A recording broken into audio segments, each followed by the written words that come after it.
तो आज हम लोग समझेंगे इंजीनियरिंग में एक छोटा सा टॉपिक है मैन्युफैक्चरिंग। हालांकि टॉपिक है मैन्युफैक्चरिंग टेक्नोलॉजी ऑफ ग्राइंडिंग, पर आज देखेंगे कि मैन्युफैक्चरिंग क्या होता है, उसे समझेंगे।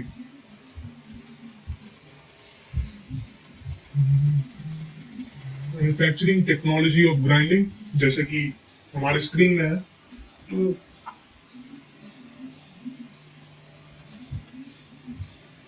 कुछ टिप्स है जो देखना बहुत जरूरी है।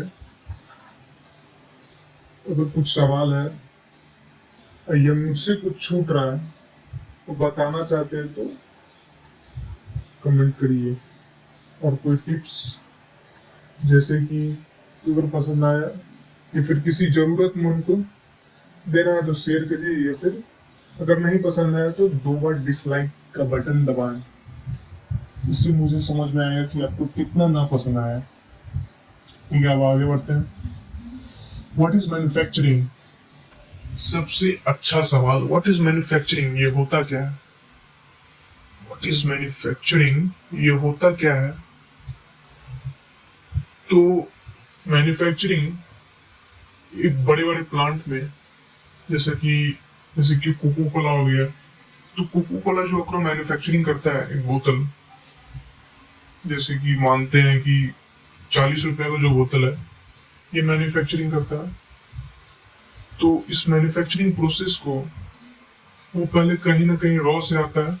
रॉ मटेरियल प्लास्टिक हो गया, रॉ मटेरियल में मेरा ये जो सप्लीमेंट हो गया एक लिक्विड के लिए, वो सब मिक्स होके प्रोसेस होके फिर वो निकलता है। पर यहाँ पे ये ध्यान रखना है कि वो मैन्युफैक्चरिंग हो रहा है, ना कि एक एक्सपेरिमेंट नहीं है, वो एक मैन्युफैक्चरिंग है। मैन्युफैक्चरिंग यानी कि इसमें लाखों प्रोडक्ट निकल रहा है, सिमिलर प्रोडक्ट निकल रहा है, पर लाखों में। तो इसी को समझना है कि ये कैसे संभव है, विस्तार से समझेंगे। तो मैन्युफैक्चरिंग करने के लिए कुछ बेसिक रिक्वायरमेंट है। पहला है रॉ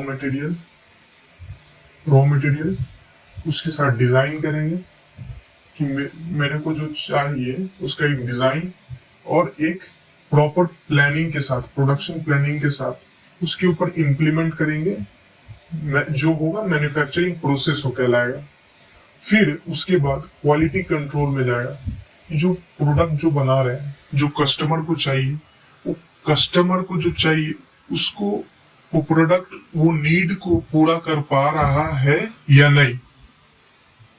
ठीक, तो ये क्वालिटी इंश्योर करने के बाद, क्वालिटी कंट्रोल के पास जाने के बाद फिर असेंबली सेक्शन में जाएगा।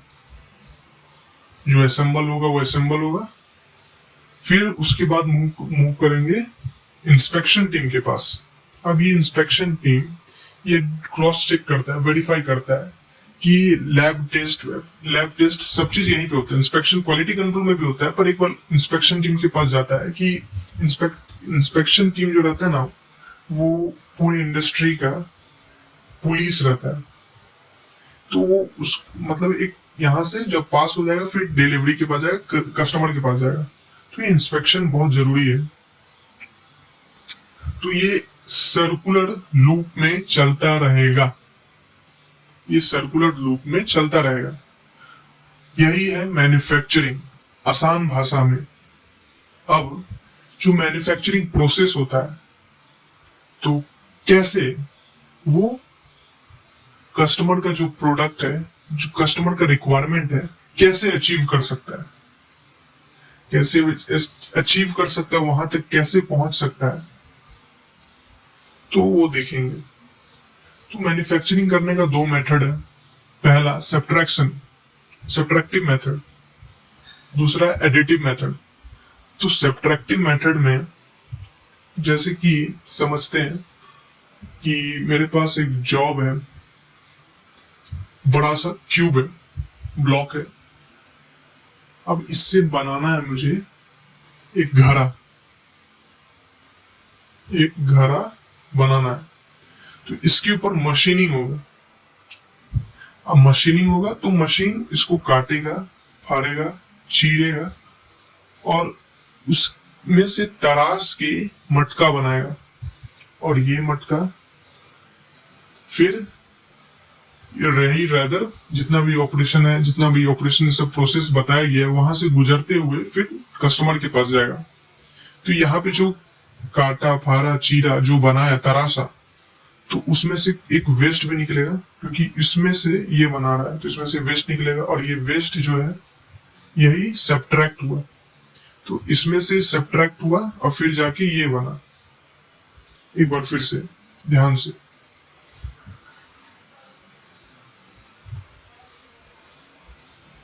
इससे वेस्ट निकला, सब्ट्रैक्ट हुआ, फिर जो मेरा आया प्रोडक्ट आया। फिर इसी का अपोजिट है एडिटिव मेथड। एडिटिव मेथड में अब ये जो वेस्ट निकला हम इसी को यूज करेंगे। ये वेस्ट अब यूज होगा, अब ये काटेगा फाड़ेगा नहीं, ये इसी को रीयूज करेगा। कैसे यूज करेगा?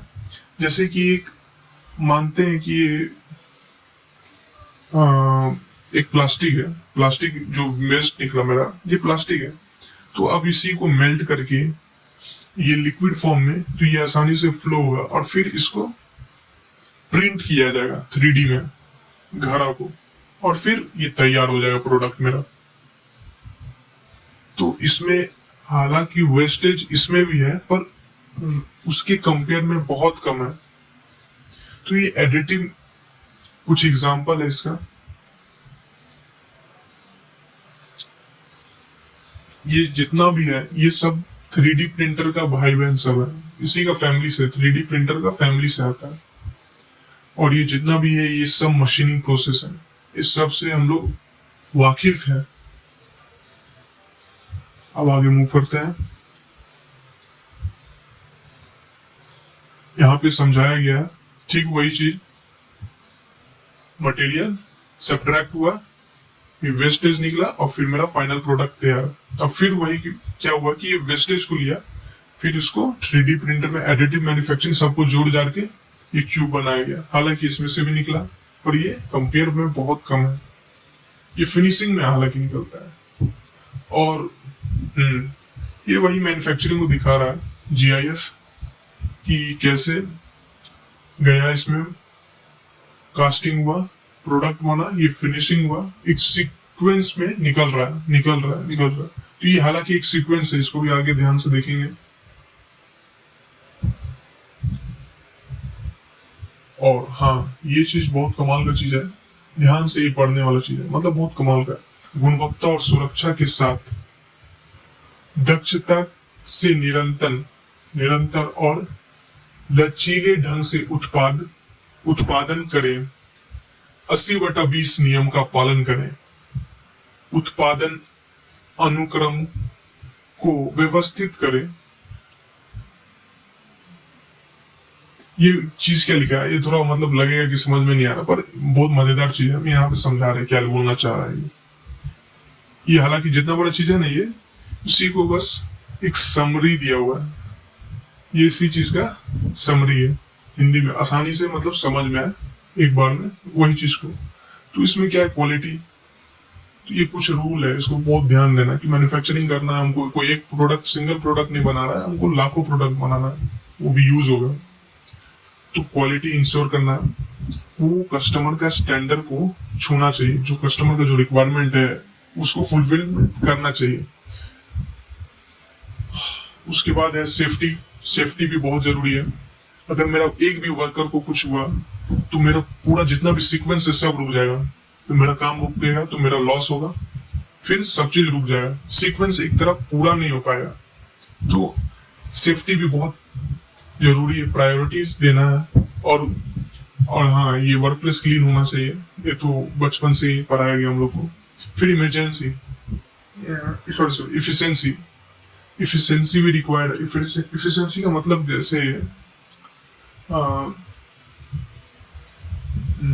हाँ, जैसे कि अब देखिएगा कि एक स्प्लेंडर, मेरे पास स्प्लेंडर बाइक है और एक तरफ बुलेट है। ये दोनों में से सबसे ज्यादा माइलेज कौन देता है? हालांकि मेरे को जाना है 1 ही किलोमीटर, मतलब कुछ ही दूर जाना है, पर उसमें से सबसे पहला प्रायोरिटी क्या रहेगा, स्प्लेंडर। हालांकि बुलेट वो रोल के लिए अलग है, पर सबसे ज्यादा जो इफिशिएंसी दे रहा है, पेट्रोल कम लग रहा है, तो स्प्लेंडर सबसे ज्यादा ठीक है। तो ये इफिशिएंसी प्रोवाइड कर रहा है, जो मेरे को जहां तक जाना है वो पूरा भी कर रहा है और खर्चा भी बचा रहा है। तो ये जरूरी है, इफिशिएंसी भी जरूरी है किसी भी प्रोडक्ट में। जैसे कि मेरा जो रॉ मटेरियल है, कम से कम रॉ मटेरियल में अच्छा से अच्छा प्रोडक्टिविटी करना और कम से कम समय में। फिर कंटिन्यूअस इंप्रूवमेंट, ये भी बहुत जरूरी। कंटिन्यूअस इंप्रूवमेंट जैसे कि अभी 2000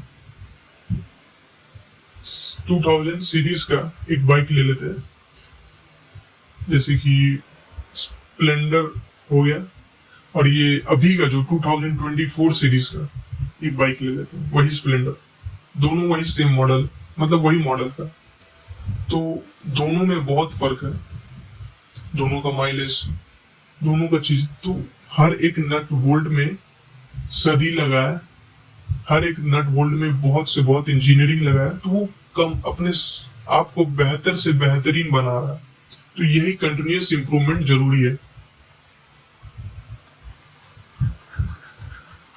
अब आगे बढ़ते हैं, फ्लेक्सिबिलिटी क्या होता है। फ्लेक्सिबिलिटी जैसे कि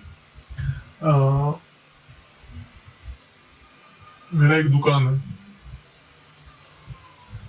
सेलफोन का दुकान है। तो हालांकि उस मार्केट में सेलफोन का रिक्वायरमेंट, मतलब खरीदार का, मतलब 20 1 2 3 मतलब 20 नॉर्मल था, तो उस हिसाब से एस्टिमेट वो रखता था। अब अचानक से इसके ऊपर लोड बढ़ गया, सीधे 100 जन आ जा रहा, तो 500 600 जन, तो उधर मांग बढ़ गया। तो क्या वो उतना प्रोवाइड कर पा रहा है कि नहीं। फ्लेक्सिबिलिटी यही होता है कि अचानक से जो बढ़ा तो उस एडेप्टिव हो जाना, मतलब ढल जाना उस हिसाब से, इन मार्केट के हिसाब से। तो ये जो बहुत जरूरी है, फ्लेक्सिबिलिटी। फिर कंप्लेंट्स, तो जितना भी लॉ रेगुलेशन है, तो वो सबके ऊपर पेनल्टी लगता है। जितना भी प्राइवेट संस्था है, तो सबके ऊपर पेनल्टी लगता है। हालांकि सरकारी में नहीं, पर प्राइवेट में पेनल्टी लगता है, और फिर यही पेनल्टी को सुधारना पड़ता है, यानी कि अपनी गलतियों से सीखना पड़ता है। फिर 80/20 का रूल, तो 80/20 का रूल ये बोलता है कि कभी कभी ऐसा होता है कि आप अपना 100% देते हैं, पर आपका जो आउटपुट रहता है वो कभी कभी 10% ही निकलता है। आउटपुट जो है वो कभी कभी 10% ही निकलता है। तो ये सुनिश्चित करना है कि आपका पहला प्रायोरिटी किसको देना है, जो आपको प्रोवाइड करे। जैसे कि वही मेरा दुकान था, मानते हैं, समझते हैं, यहाँ पे मेरा रेगुलर कस्टमर है, 3 जन मेरा रेगुलर कस्टमर है, और बाकी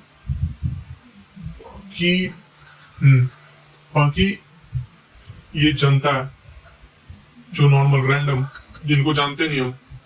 तो मेरा जो मुनाफा है, टर्नओवर, वो उसमें से 80% यही लोग दे रहा, और ये लोग 20%।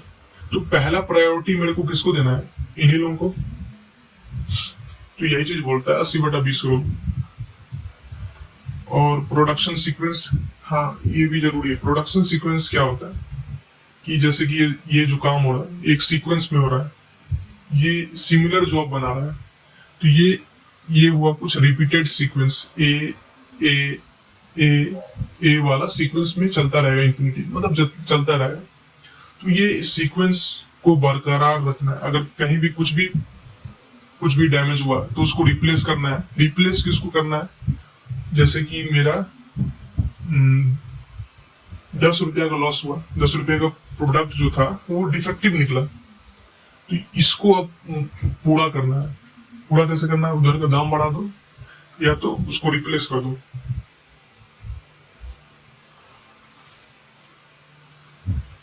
फिर आता है सर्कुलर, ये प्रोडक्शन सीक्वेंस हो गया।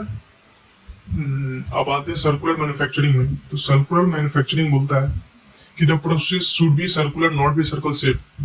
ज्योमेट्रिकल सर्कल शेप नहीं होना चाहिए, एक सर्कुलर लूप होना चाहिए। सर्कुलर लूप, यही सर्कुलर लूप, और कुछ भी नहीं, यही सर्कुलर लूप। अब ये जो लूप है यहाँ तक तो समझ में आ ही गया होगा। अब ये बोलना चाह रहे कि जो डिलीवरी हुआ, अब कस्टमर भी मेरा खुश, कस्टमर खुश।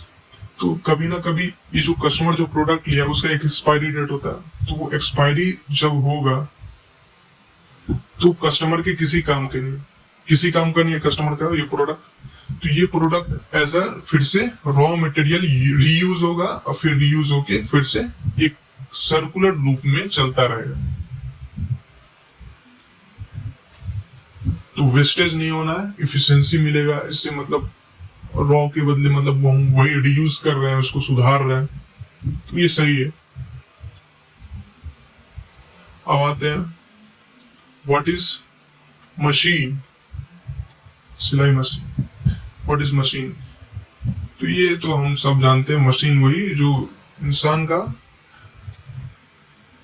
वक्त बचाए, इंसान का काम आसान करे। पर अगर बात करें व्हाट इज मशीनिंग का, तो इसका आंसर क्या होगा? व्हाट इज मशीनिंग, तो मशीनिंग क्या होगा? जो किसी भी चीज को तराशेगा, तराशेगा कैसे? उसको पेनिट्रेट करेगा, ड्रिल करेगा, मिल करेगा, चिप्स रिमूव करेगा, तो यही हुआ तराशना। उसको काटेगा, काटेगा, फाड़ेगा, चीरेगा और उसमें से एक फाइनल प्रोडक्ट तैयार होगा। तो उसको जो काटेगा, फाड़ेगा, चीरेगा, यही होता है मशीनिंग। उसको किसी शेप में डाल लेगा, पेनिट्रेट करके, चिप्स रिमूव करके, फाइलिंग करके, ग्राइंडिंग करके। तो जैसे कि इधर जॉब लगा हुआ है चक पे और इधर पेनिट्रेट, छेद मार, मतलब ड्रिल कर रहा है, तो ये प्रोसेस को मशीनिंग बोलेंगे। जैसे कि इधर ग्राइंडिंग हो रहा है, तो हालांकि ये टूल हो गया, ये वर्क पीस हो गया, और ये दोनों जो काम कर रहा है उसको मशीनिंग बोलेंगे। ये दोनों जो काम कर रहा है, टूल और वर्क पीस, और ये दोनों जो काम कर रहा है वो मशीनिंग कर रहा है। और इसमें से कुछ वेस्टेज भी होगा। हाँ, मशीनिंग होगा तो यानी कि वेस्टेज होगा, उसमें से कुछ वेस्ट प्रोडक्ट निकलेगा ही निकलेगा, और ये परम सच है। ठीक है, तो क्लासिफिकेशन ऑफ इंजीनियरिंग मैन्युफैक्चरिंग, इसको डिवाइड किया गया, ये वाला स्लाइड में बहुत ज्यादा ब्रीफली समझाया गया, समझते हैं।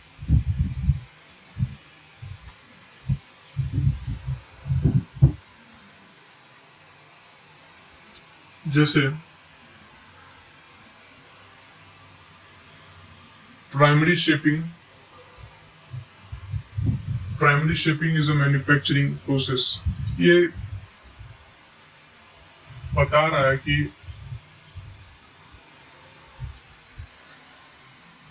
प्राइमरी शेपिंग जो है, तो जैसे कि इसके अंदर आ जाएगा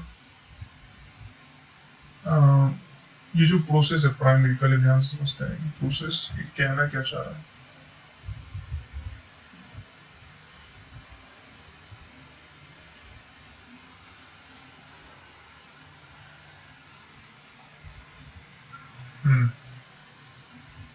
तो किसी रॉ, ये रॉ है, इसको शेप दिया गया, इसको शेप दिया गया, एक आकार दिया गया,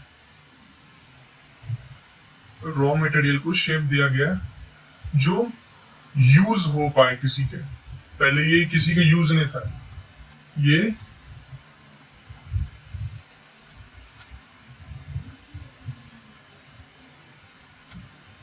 अनयूजेबल था, इसको कोई यूज नहीं कर पा रहा था, पर अब जो इसको शेप देके अब उसका यूज हो पा रहा है। तो प्राइमरी शेपिंग यही कहता है। अब प्राइमरी शेपिंग के कुछ, प्राइमरी शेपिंग में भी कुछ आ जाते हैं, जैसा कि कास्टिंग। कास्टिंग यानी कि मोल्ड मेटल को एक सांचा में डाल के और फिर जो प्रोडक्ट मिलेगा, शेप मिलेगा उससे। तो ये जो हो गया, ये इसमें से जो डिजायर जो हम लोग को शेप मिल रहा है, ये मिल रहा है किसकी वजह से? प्राइमरी शेपिंग की मदद से। प्राइमरी शेपिंग प्रोसेस है हालांकि, तो इसमें जो सब्ट्रैक्टिव प्रोसेस हो रहा है, अब ये जो चीज हो रहा है ये सब्ट्रैक्टिव प्रोसेस हो रहा है, क्योंकि जो हम लोग कास्टिंग प्रोसेस कर रहे हैं इसमें मोल्ट मेटल को एक मोल्ड में डाल रहे हैं, मोल्टेन मेटल को एक मोल्ड में डाल रहे हैं और उसका शेप बन रहा है। अब उसमें से कुछ मटेरियल भी रिमूव हो रहा है और फिर जाके डिजायर शेप मिल पा रहा है उसको। तो ये सब्ट्रैक्टिव मेथड हो गया। अब आते हैं सेकेंडरी मशीनिंग। इसके अंदर भी कुछ है, कास्टिंग हो गया, प्लास्टिक हो गया, और आगे मूव करते हैं जैसे कि सेकेंडरी मशीनिंग ये वही चीज मशीनिंग जो बता रहा है कि जो प्रोसेस है, जैसे कि एक रॉ से उसको रिफाइन करके उसको शेप में डालना है विथ मशीनिंग करके। ये जो प्रोसेस होगा शेप में डालना है ये होगा मशीनिंग की मदद से।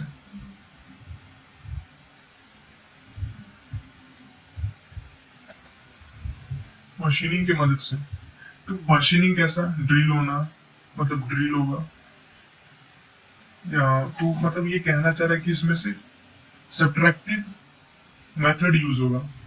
इसमें से जो एक्सेस मटेरियल है उसको रिमूव करके तब जाके वो उस चीज को वहां तक पहुंचाए, उस शेप को दे और वो यूजेबल हो। अब इसके अंदर आ जाएगा milling, drilling, grinding, tapping, ultrasonic welding, spin welding, cast and moulding भी इसी के अंदर आएगा। फॉर्मिंग, स्प्रेटिंग, लेजर, तो सब इसी के अंदर आएगा, मतलब ये इसी के अंदर आएगा सेकेंडरी मशीनिंग के अंदर। आप देखते हैं मेटल फॉर्मिंग वो प्रोसेस है जो वही मेटल से एक डिजायर्ड शेप मिलेगा, पर किसी भी पार्ट को जोड़ के या किसी भी पार्ट को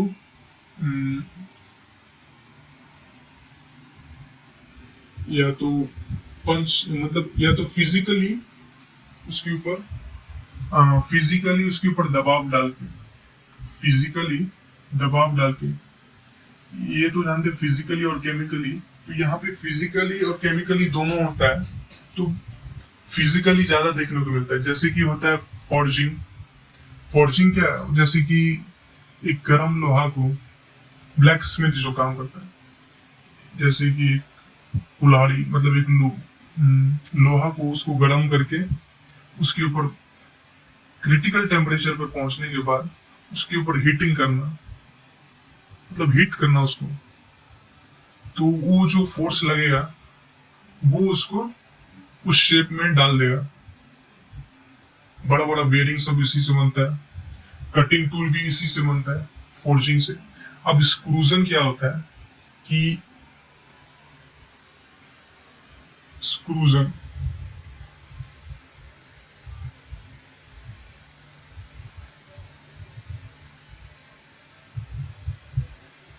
मिनट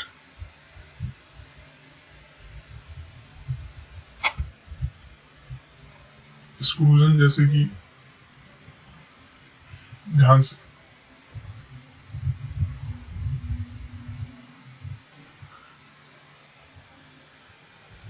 अब इसी को अभी इतना मतलब ये पहले थिक था, अब ये धीरे धीरे स्क्रूज होके पतला हो गया, एक थिन वायर बन गया। तो फिजिकली इसको मतलब प्रेशर डाल के इस पे दबाव डाल के तब जाके ये अपना आकार चेंज करेगा, शेप चेंज करेगा। और पंचिंग भी उसी में आ गया। होल करने से पहले हम लोग सेंटर ड्रिल या फिर पंचिंग करते हैं, तो ये पंचिंग भी उसी में आ गया। अब मेटल फॉर्मिंग के बारे में, जैसे इसमें शीट मेटल होता है, बल्क डिफॉर्मिंग होता है, तो शीट मेटल में शेयरिंग, डिपिंग, मशीनियस ये हो जाता है, बेंडिंग हो जाता है। फिर यही बल्क डिफॉर्मिंग में वायर बार हो गया, एक्सक्रूजन हो गया, फोर्ज हो गया, रोलिंग हो गया। यहाँ पे अच्छे से एग्जांपल दिया हुआ है। फोर्जिंग वही, अब फोर्जिंग में यही चीज को गर्म कर दिया जाता है और फिर इसके ऊपर हीट किया जाता है भारी ब्लॉक से। ये रोलिंग हो गया, ये वायर ड्राइंग हो गया, यहाँ पे मतलब स्क्रूज करके उसको दबा के यहाँ पे, हाँ यहाँ पे एक्सट्रूजन हो गया, यहाँ पे मतलब वही टूथपेस्ट जैसा निकलता है ये। हाँ ये जो प्रोडक्ट रहेगा ये थोड़ा मेबिलिटी और डक्टाइल होगा तभी संभव है। ये सब जितना भी चीज बताया जा रहा है ये मतलब डक्टाइल होना चाहिए, मेटल थोड़ा सा मेलिएबल होना चाहिए, तब आसानी से होता है सब। जिसमें आपको ब्रिटलनेस हो गया तो फिर वो तो टूट ही जाएगा।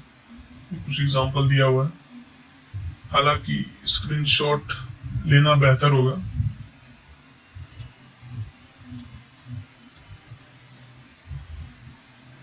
अब आते ज्वाइनिंग में।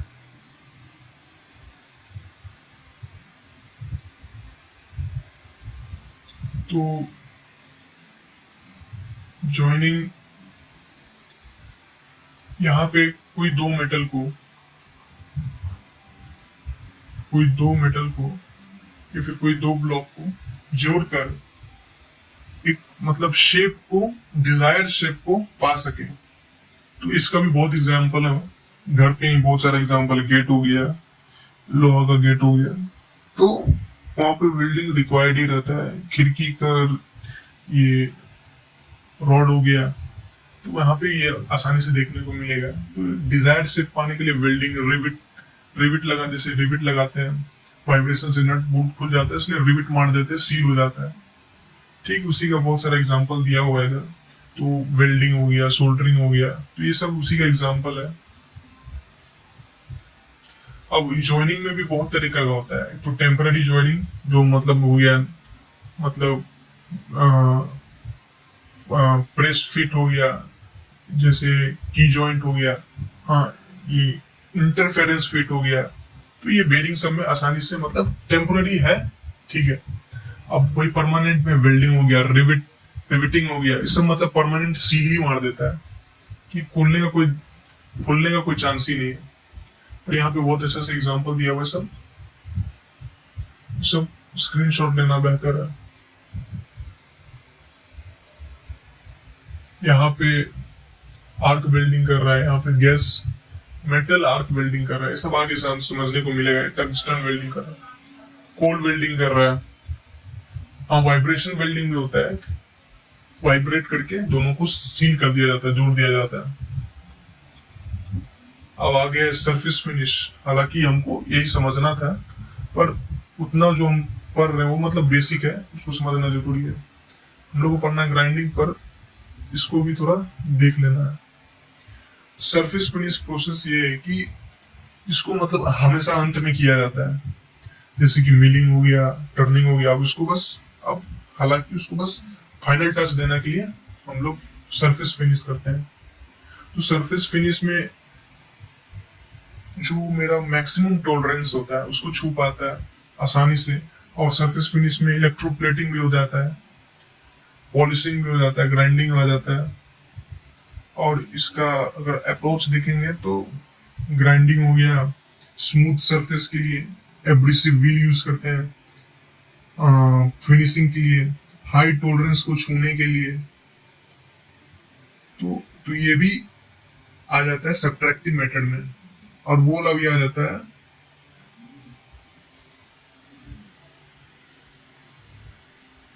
अब आगे देखते property changing process. Property changing process यानी कि इसमें प्रॉपर्टी चेंज हो रहा है, हीट ट्रीटमेंट प्रोसेस है। आसान भाषा में बोले तो हीट ट्रीटमेंट प्रोसेस है।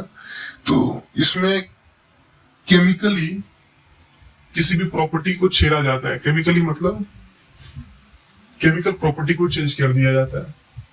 केमिकल प्रॉपर्टी, हाँ अभी ध्यान से, केमिकल प्रॉपर्टी इसलिए चेंज होगा तब जाके वो फिजिकल प्रॉपर्टी पे इफेक्ट डालता है। जैसे कि हो गया मतलब उसके ऊपर डीप थोड़ा स्टडी करने पे तो पता चलेगा कि जब केमिकल प्रॉपर्टी जब चेंज होता है तो उसका जो मैकेनिकल बिहेवियर है वो भी चेंज होता है। ब्रिटलनेस प्रॉपर्टी आ जाता है। हीट ट्रीटमेंट करने के बाद अगर बहुत हार्ड कर दिए, क्वेंचिंग कर दिए, पानी में डुबा दिए तो ब्रिटलनेस प्रॉपर्टी आ जाता है और इवन बहुत हार्ड हो जाता है।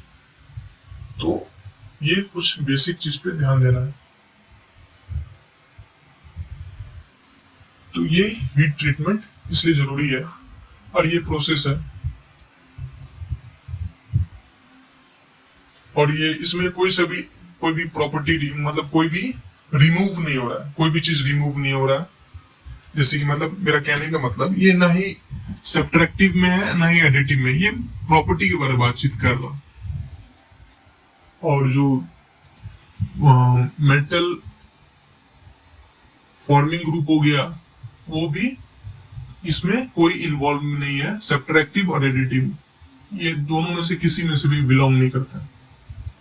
अब आते जनरेटिव मैन्युफैक्चरिंग। जनरेटिव मैन्युफैक्चरिंग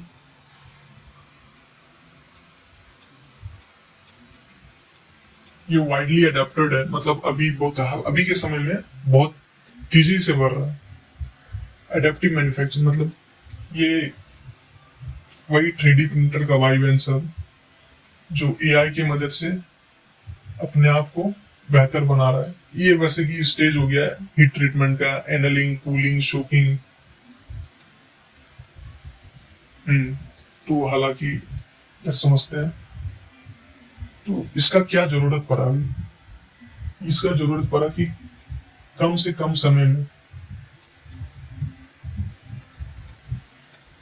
समय में मेरा डिजायर शेप को पूरा कर पा रहा है हाई एक्यूरेसी के साथ, तो इफिशिएंसी तो प्रोवाइड कर ही रहा है। अब इससे अच्छा तो है नहीं। अब इसके अलावा अगर मिलिंग करने जाएंगे या फिर टर्निंग करने जाएंगे, इसमें बहुत समय लगेगा और वो प्रोडक्ट नहीं मिल पाए। तो इसका भी कुछ डिसएडवांटेज भी एडवांटेज भी है, आगे जाके डिस्कस करेंगे। हालांकि उसके कुछ फैक्ट है, जैसे कि इधर देख रहे हैं, जैसे कि इधर ये जो बना रहा है इंजन का जो पार्ट बन रहा है, ये यही 3D प्रिंटर से ही बन रहा है। तो इसमें कोई मतलब वेस्ट नहीं निकल रहा। वेस्ट निकलता है पर हालांकि वो बहुत कम होता है। तो ये कम से कम समय में, और अब इसमें वर्कर का भी कोई जरूरी नहीं है, एआई की मदद से और रोबोट हो गया, तो वही ये लोग कर रहा है। तो इसमें वर्कर का कोई जरूरत नहीं है, तो ये आराम से कर पा रहा है। तो यहाँ पे कोई एग्जांपल है BMW i8 कप कूप। तो ये एग्जांपल है कि इसका जो बॉडी बना हुआ है, मतलब ये पूरा 3D प्रिंटिंग से ही बना हुआ है। अब 3D प्रिंटर लाइट वेट रहता है, कॉम्प्लेक्स ज्योमेट्री रहता है, वो हालांकि कॉम्प्लेक्स चीज को भी आसानी से बना देता है। और इसमें हालांकि कोई बहुत ज्यादा, हाँ चीज बहुत एक्सपेंसिव है, पर इसमें जो मेरा जो वर्कर है वो सबका जरूरत नहीं पड़ता है, तो कॉस्ट थोड़ा रिड्यूस करता है। आई बुगाटी का बुगाटी की जो painting perfection with accuracy as fine as 0.1 mm, ये उसी से प्रोवाइड किया गया है 3D प्रिंटिंग से। इसका जो बॉडी है कार्बन फाइबर का, लाइट वेट रहेगा, कम से कम समय में अधिकतर स्पीड अचीव कर सकता है। तो ये कुछ बेसिक जानकारी हुआ मैन्युफैक्चरिंग प्रोसेस के बारे में। तो अभी तक क्या समझे कि मैन्युफैक्चरिंग जो है वो प्रोसेस होता है मशीनरी, टूल्स और लेबर की मदद से, और फिर तब जाके एक रॉ मटेरियल फिनिश प्रोडक्ट में बनता है। तो एडिटिव के बारे जाने हम लोग, और सब्ट्रैक्टिव। अब एक सवाल उठता है, इस सवाल का जवाब